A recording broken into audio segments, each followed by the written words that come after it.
Interesting analogy, Ma'am Rino. Sir Rino, Ma'am. Hindi ko kasi makita if it's a he or she. Pero may point ka dito. Doc, pwede ba 2.5 milligrams sa morning, then 2.5 milligrams sa gabi? Yes, available ang Amlodipine sa 2.5 milligrams. But wait, hindi yung yes na yung yes ha. Pag-usapan muna natin yan. Again, this is Doc Chris, your online family doctor, making medicine easy for you to have a healthy life. To cover 5 milligram dose per day. Thank you so much, Doc. Now, Amlodipine, kaya kung nga sinabi, is a calcium channel blocker and this medication is long-acting. Again, pag sinabi kong long-acting, yung epekto niya the whole day. That's why the dosage that is usually recommended for these types of medication is only once a day. Okay? The effect is long and at that certain rationale, kumbaga, just give it once a day na lang. That's the ideal. Huwag mo nang gawing twice a day. It is kumbaga adding to the effect kung matanda yung pasyente, or let's say for example for you, if you're working an 8 to 5 job, tapos nagtitake ka ng twice a day medication versus a once a day medication.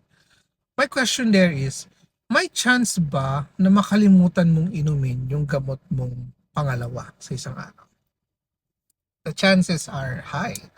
Meaning, there is somewhat of a, hindi naman ganung burden, but there's a pill multiplier or burden na baka kasi ma-miss mo yung second dose and magiging inefficient yung management.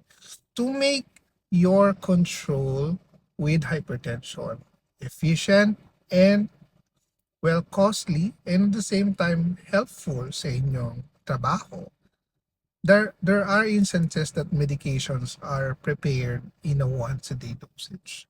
And amlodipine is best isang beses sa isang araw lang para hindi mo na makalimutan yung second dose. Maganda na nga yun, once a day lang eh. 5 milligrams dose per day, that is kumbaga lowest the recommended dose. Meron nga 2.5 nga ng tableta pero I think sa mga pediatric na hypertension lang yun nabibigay.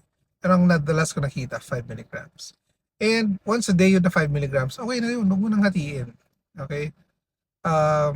Importante na take mo siya regularly on the same day, 8 o'clock a.m., 8 o'clock a.m., 8 o'clock a.m., ganun. O 7 o'clock, 7 o'clock ulit bukas. Okay? Just be regular, be strict, be disciplined. And at the same time, yes, do your lifestyle changes kasi hindi lang yung mga gamot ang magiging sagot sa iyong solusyon, sa iyong karamdaman, sa iyong alta presyon. Kasama rin dapat ang disiplina mo sa kontrol sa pagkain, ehersisyo, tamang oras ng pagtulog, at recovery at the same time. Okay? Thank you, Sir Rino, or Ma'am Rino, for that lovely question. And again, this is Doc Chris, your online family doctor. See you in the next video.